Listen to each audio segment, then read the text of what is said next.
This is gaming? The evolution of handheld game consoles. It's only to 1989 though. There's gotta be more these days. So it's not gonna have like Switch, PSP. But we got the Mattel Auto Race. Never heard of it.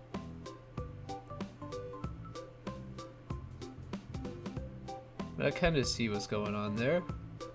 Should just got a racer with gears.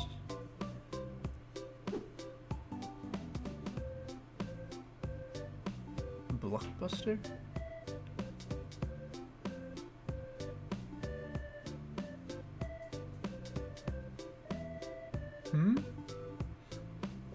Oh, it looks like the bouncer game. Like where you shoot a ball and it bounces off the top layer. It kind of looks like that. Maybe it's that.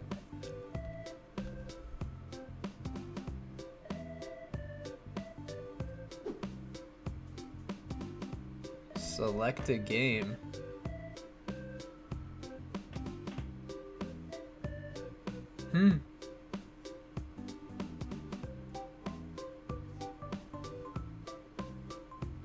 Almost looks like you took the hardware off of like a Nintendo glove.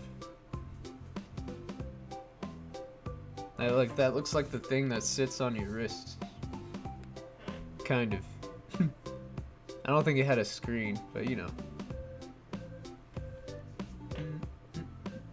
You got the buttons though.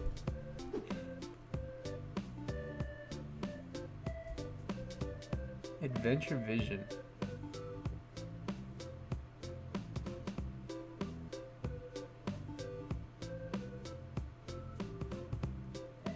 What are you even playing on that? I don't even know what you'd play on that.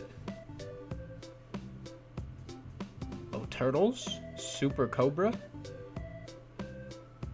Oh, Defender. That's gotta be like a Galaga. Surely.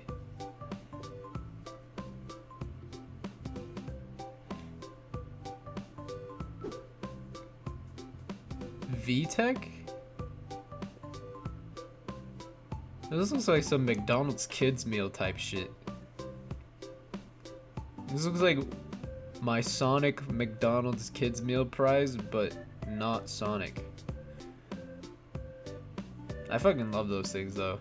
Those things are so bad but great.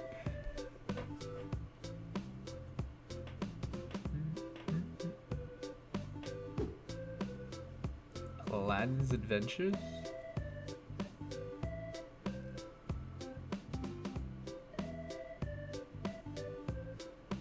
It's got bubbles on it.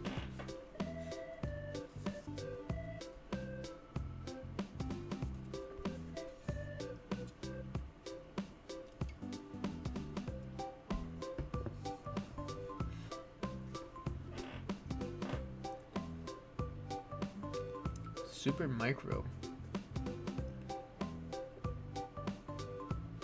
What the is even that? That shit looked cursed. Game Pocket Computer.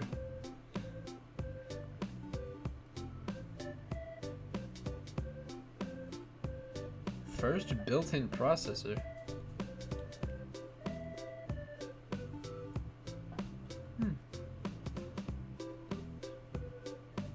They straight spammed the handhelds for like a couple years, it looks like. Block Maze.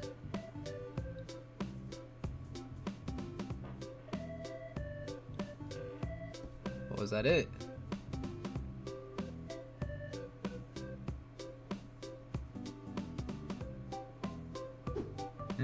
Oh, a Game Boy. Okay, now these were elite. I'm familiar with these. Actually, the Game Boy Color was probably a little bit better, but this was like OG. This shit. Oh man, I remember playing Killer Instinct the most on this thing. I just set up tournaments and spam Saberwolf the whole time. Also some like Super Mario Land, Yoshi Land, stuff like that. There's so many good games on the Game Boy. Toy Story. Battletoads. I think there was some good shit. Oh no, that can't be it. In the world of handheld gaming, it's upgraded quite a bit. Like, what, you got PSP existed, you got Nintendo Switch. There's more. Let's history of handhelds. Let's keep digging a little deeper. This is 1979. The idea of having So we want to go to like oh, here we go, where the Game Boy is. Boom, boom. the links, mostly due in part to the links not really having that much third-party support and easily draining batteries. But as Nintendo enjoys its new founding successor to the Game & Watch, another new competitor has come out. 1990. In 1990, Nintendo's rival Sega released the Game Gear. It too was in color, and it had the technology that was based off of a Master System, which made it easy for Sega to port games over. Thanks to some clever competitive marketing tactics, already notorious with Genesis, the Game Gear sold well. When compared up to the Game Boy, it clearly wasn't doing as well, but it was selling really well and stood the test of time. Before continuing on though with Sega's next handheld, let's talk about Tiger Electronics. Although there were tons of people that were buying the higher end multi-cartridge handhelds, Tiger was taking up the lower level handheld market with those $20 primitive LCD handhelds. These were all the rage for kids back in the 90s. True. And this in the future will inspire Tiger to do something else, but before that, let's get back to Sega. In 1995, Sega released the Nomad, which was able to play Genesis games. But unfortunately, unlike the Game Gear, I didn't know Sega made shit against Nintendo's for new handheld franchise, Pokemon. Another reason the Nomad probably failed was also because of its battery life, because it's, running high-powered games. The first ever Pokemon game would release in 1996, and that same year Nintendo finally updated the Game Boy with the Game Boy Pocket. It needed less batteries, and it was a lot lighter than its big brother. Anyways though, back to Tiger Electronics. Never had was it. Confident enough with their popular lower-tier handhelds that they I had a wanted color to and I make had a an OG. fully-fledged one. This now enters into the Gamecom. Gamecom was one of the first handhelds to have a touchscreen as well as a stylus, and it also had 2 cartridge slots. You could also connect to the internet with a modem, but with all these features, it didn't really last long though, especially after Nintendo released the Game Boy Color the year after in '98. But now as we leave the 90s and enter the 2000s, especially with a new huge competitor like PlayStation, can Nintendo's Game Boy line stand off?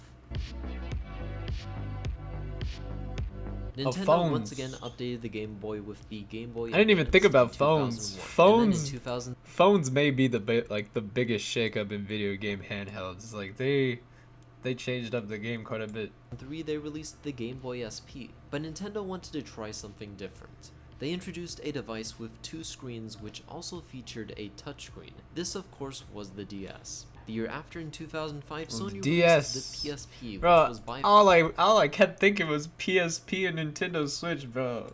The DS was elite. Far the most especially Mario Kart console yet. Man, Nintendo and Sony elite. would then battle it out for a few years with different variations of the PSP and DS. But then all of a sudden, in 2008, Apple comes into the picture with phones. the iPhone 3GS. Oh, phones changed the game too. The App Store, and already it began to get games. Now, clearly, playing games on your phone is not a new thing before the iPhone, but smartphones really changed it so especially much. on the smartphone sort of interface, because this playing games on the iPhone was a pretty popular thing to do. Sony jumped into the mix and released some pretty good response commercials, which basically said, yeah, games may be free and there may be games on your phone now, but you should still get a PSP because it's still powerful and it has better games. Over the very fast few years, Apple realized this was also happening a lot with the iPod Touch, which was more popular with kids because, parents were buying an iPod for their kids and not an iPhone back then. It's a very different time. And yeah, during my now time people in just get a phone. 2010, 2011, people just get phones you were the then. cool kid for having this. You were the cool kid for having a DS and PSP, but you were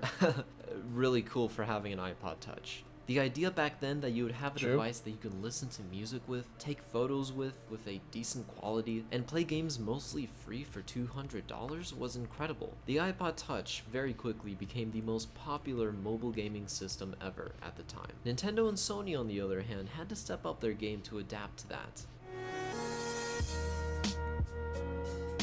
This is why over time Nintendo would add their own sort of online store for the DS, and this became more commonly used with the 3DS, and Sony followed part with the PS Vita. Of course, during this time, 3D, as I probably said before, was a very popular thing, and 3D. people were really into it with 3D 3DS. TVs and even phones, so that's why the 3DS is in 3D, and the Vita was trying out new things like a touchpad on the back of the device, as well as of course the quality of games going up. But unfortunately the Vita wasn't as successful as the 3DS did. The 3DS would go on for over 7 years, but during this time those smartphones were becoming more and more of the popular handheld device for gaming. And even though Nintendo was successful with the 3DS for years and years, after the release of the Wii U and its coming failure in the next few years, the Wii U. Nintendo realized that they needed a new device. So they put the best of both worlds together and created the Nintendo Switch, a portable hybrid console. Shit. It brought massive success and put Nintendo back on the board. Nintendo also took an approach that they didn't really take in the past, ever since 2016, by adding mobile games, and most of them were hugely successful. Fire Emblem, Pokemon Go, Mario Kart, phone games are big. Another one I'm forgetting. They've all done incredibly well.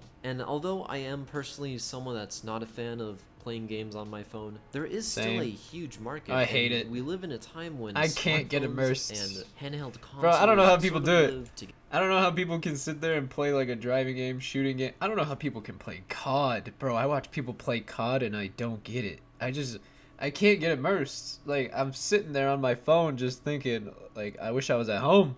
Like, this is fucking dumb. I can't do it. Yeah, I can't do it, man. Mostly because you get a smartphone for other purposes than just games. But there are just so many ways to play. And now you can play a fully fledged console on your phone with streaming capabilities of the GTA? Project xCloud, Steam's own remote play. We've come a really long way from just shooting battleships with no end goal. Now we have the ability to explore worlds and have huge battles on the go. From the comfort of our car or a cafe or woods, etc. It has changed the way we play by being able to bring these experiences on the go with us without having to be limited to our home. So with that being said, thank you guys for watching, and I will see you in the next one. Very interesting. I wonder if he showed anything that we didn't see in the last one. Oh, like, what is this? This man's got a submarine. Scope firing range. I'm not going to include the 1950s part in the title of the video though, because these sort of toys in the 50s were clearly not video game handhelds. But these are portable games that don't have to be hooked up to a wall. This is one of the first electronic battery powered games. Of course in 1951 there was no way to keep score of... Oh, the other video left this out. This is like first. This is like the original idea maybe. Anything. So you're really just firing blankly at ships that are passing by in a loop. Anyways though, let's flash forward all the way to the 70s where things really begin to pick up the... Okay, and then this is the same thing. This is just the horse race. Huh. That's interesting.